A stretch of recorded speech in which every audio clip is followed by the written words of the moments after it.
Insider reveals why Caitlin Clark couldn't play on USA's 3x3 Olympics team. ESPN basketball insider Brian Windhorst appeared on an August 5 episode of The Pat McAfee Show.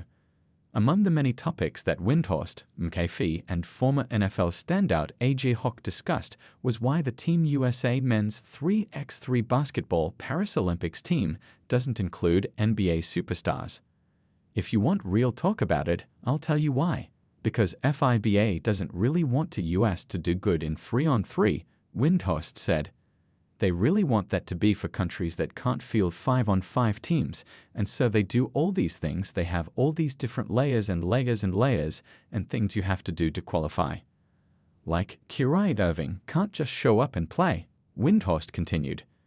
The only way you can play is if you play in like 15 qualifying events. The USA 3x3 men's team was expected to compete for a medal at the Paris Games, but they ended up producing a 2-5 overall record and didn't make it past the event's group stage. In addition to discussing the men's side, Windhorst went on to discuss why Caitlin Clark never would have been able to join the US women's 3x3 team in Paris. Because honestly, Caitlin Clark, that was something that Caitlin Clark could have done. Windhorst said of Clark potentially playing in the Paris Olympics 3x3 event. Can you imagine what that would have been like? But there was like 15 hoops that she would have had to jump through, Windhorst continued.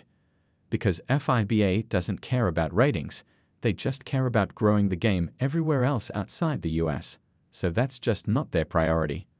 While Windhorst's sentiment makes sense, one would imagine that Clark's inclusion in the tournament would help grow the 3x3 women's game tremendously, both inside and outside of the USA. The USA women's 3x3 team secured bronze medals on Monday. Perhaps Clark running the point could have helped them make it to the gold medal match. Regardless, Clark is surely keen to compete in the 2028 Olympic Games, albeit for USA's 5x5 squad. This article was originally published on